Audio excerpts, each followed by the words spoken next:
चुनाव नतीजे आ गए हैं। बीजेपी लगभग 35% सीटें नगर निकायों में जीतने में कामयाब रही और नगर निगम में लगभग वो 100% सीटें जीत गई।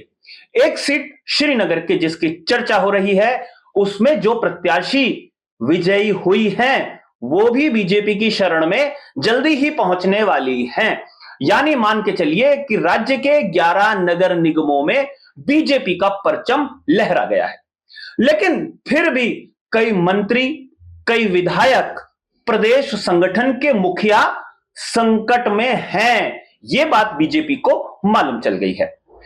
सबसे ज्यादा महत्वपूर्ण बात यह है कि अल्मोड़ा और पिथौरागढ़, जहां बीजेपी का विधायक नहीं है, वहां भी बीजेपी जीत हासिल करने में कामयाब हो गई। यानी बीजेपी जहां लूज कर रही थी, वहां बीजेपी ने पिछले विधानसभा चुनाव के मुकाबले में बढ़त बनाई है।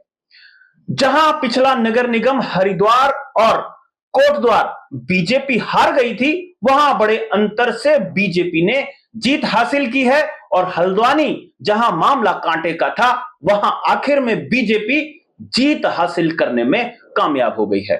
रुड़की और ऋषिकेश में भी बीजेपी ने जीत हासिल कर ली है। लेकिन इन सब के बावजूद पूरे उत्तराखंड भर में बीजेपी को कई जगह झटके लगे हैं और जोर के झटके लगे हैं।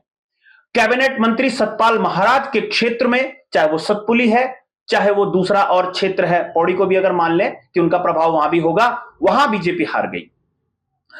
कैबिनेट मंत्री धन सिंह रावत का क्षेत्र श्रीनगर और थलीसैंड नगर पंचायत जो थी, वहां बीजेपी हार गई।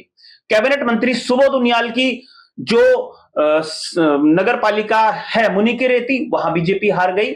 गजा, वो भी नरेंद्रनगर विधानसभा में आती है, वहां पर भी बीजेपी हार गई। अगर हम थोड़ा सा और आगे बढ़ जाएं तो ऋषिकेश में बीजेपी जीत गई, लेकिन बहुत कम अंतर से जीती, यानी खतरे की घंटी यहां भी बजी हुई है।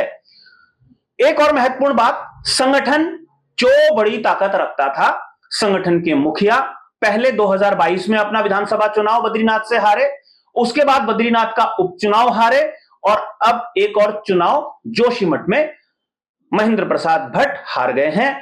जाहिर सी बात है, प्रदेश अध्यक्ष की कुर्सी जहां से सलामत रहती थी, वो कुर्सी भी कई जगह हिली है। सिर्फ जोशीमठ ही नहीं, बद्रीनाथ विधानसभा की ज्यादातर नगर पालिकाएं और नगर पंचायतों में बीजेपी की करारी हार हुई है। तो यह संदेश काफी है बताने के लिए कि बीजेपी की कुर्सी कहां कहां हिल रही है, कहां कहां संगठन, मंत्रियों की कुर्सी जनता ने हिला दी है और कहां कहां विधायक भी परेशान हैं।